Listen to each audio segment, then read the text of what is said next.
परमेश्वर के महान नाम की महिमा हो। उस महान परमेश्वर को हम धन्यवाद देते हैं जिसने एक और दिन इस जिंदों के राज्य में हमें दिया ताकि हम उसके महान कार्यों का वर्णन कर सकें और उसको फिर से अपने जीवन में चख कर जान सकें।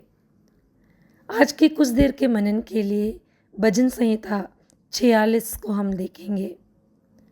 कौरव वंशियों के द्वारा लिखा गया ये गीत में शुरुआत में हम कई सारी समस्याओं को हम लोग देखते हैं। पृथ्वी उलट जाने के बारे में, समुद्र के गरजने के बारे में बहुत सारी बातों को हम लोग पढ़ते हैं। इन सब के शुरुआत में लिखा है कि वह हमारा शरण स्थान और बल है। सारे परेशानियों के बीच में 10वें पद में हम जब आते हैं हमें बहुत सांत्वना मिलती है, जहाँ परमेश्वर कहता है चुप हो जाओ और जान लो कि मैं ही परमेश्वर हूँ। मैं जातियों में महान हूँ, मैं पृथ्वी भर में महान हूँ। 10वां पद हमें ये याद दिलाती है कि हर परेशानी में, हर मुसीबत में परमेश्वर हमसे कहता है चुप रहो और जान लो कि वह कौन है। ये बहुत अच्छी बात है यदि हम परमेश्वर के सन्मुख थोड़ी देर चुप रहकर, शांत रहकर ये जान ले कि वह कौन है। परमेश्वर कौन है ये जानना बहुत ज़रूरी है। कौन है ये परमेश्वर? वह न्यायी है, दयालु है, अनुग्रहकारी है, विश्वास योग्य परमेश्वर है, शक्तिशाली है, प्रेमी है, करुणामय है। ऐसे कितने सारे विशेष गुण हम लोग परमेश्वर के बारे में जानते हैं। चुप रहकर ये मनन करो कि वह कौन है। उसी पद में उसने लिखा है कि वह कौन है। हम जब उसके सन्मुख शांत रहेंगे, ये अच्छे से जान लेंगे कि वह वाकई में कौन है। परमेश्वर के बारे में जानने के लिए परमेश्वर के सन्मुख शांत होकर बैठना बहुत ज़रूरी है। बड़े तूफानों, परेशानियों के बीच में चुप रहकर हम लोग यह जान सकते हैं, ये उसकी आवाज़ को तभी हम सुन सकते हैं जब हम लोग चुप रहते हैं। परेशानियों के शोरगुल में कई बार हम उसकी आवाज़ को सुन नहीं पाते हैं। जब हम निराश होते हैं, हताश होते हैं, तो कई बार हम लोग बहुत कुछ बोल जाते हैं।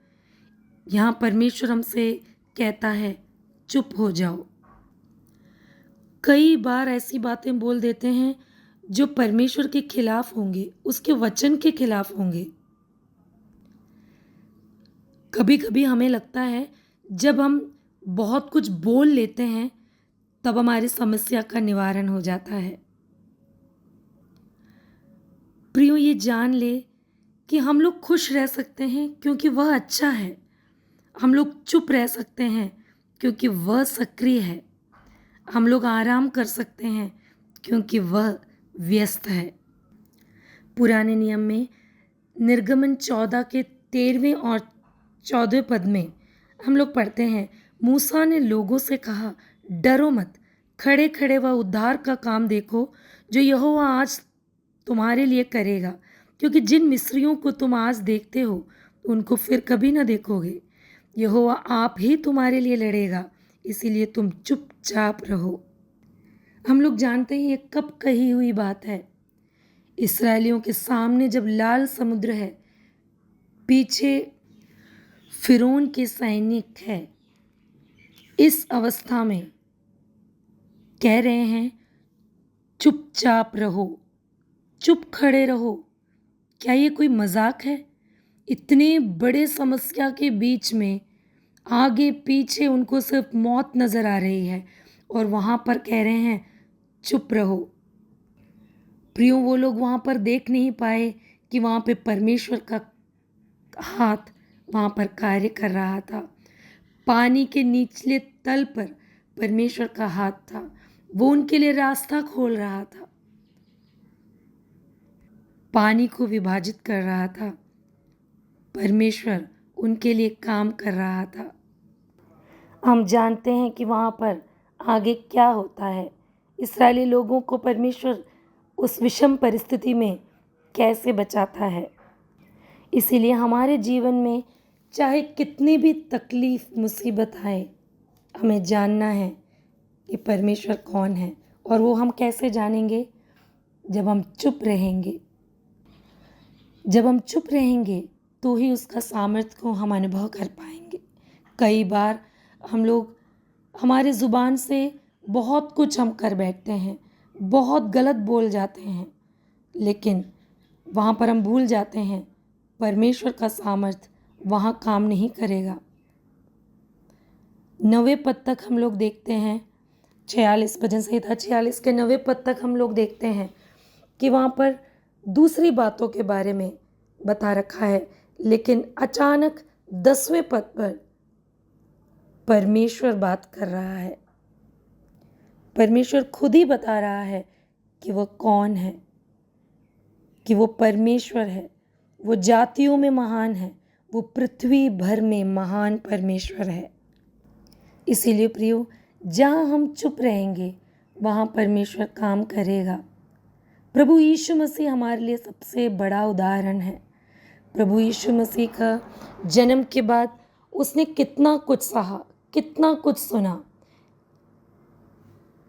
उसके पितृत्व के बारे में भी कई लोगों ने सवाल किए होंगे। इन सब परेशानियों में वह चुप ही रहा। मत्ती 3 के 17 में हम लोग पढ़ते हैं, और देखो ये आकाशवाणी हुई, ये मेरा प्रिय पुत्र है जिससे मैं अत्यंत प्रसन्न हूँ। प्रियो, जहाँ लोग हमारे ऊपर सवाल करते हैं, जहाँ हम परिस्थिति में ऐसे पड़ जाते हैं जहाँ हमें कुछ समझ नहीं आता, शोर मचाने के बदले परेशानियों को अपने ऊपर डालने से पहले ये जान ले कि स्वर्ग हमारे लिए बोलेगा, हमारे लिए हमारा परमेश्वर बात करेगा। हमारा प्रभु महान परमेश्वर है। इसीलिए शांत रहकर अपने मनों को खोले और प्रभु की आवाज़ को सुने कि वो हमसे क्या कहना चाहता है। ऐसे हम उसकी उपस्थिति को ज़रूर जान पाएंगे। प्रभु करे कि इन वचनों के द्वारा सिर्फ और सिर्फ उसके ही नाम की महिमा हो। जय मसीह की।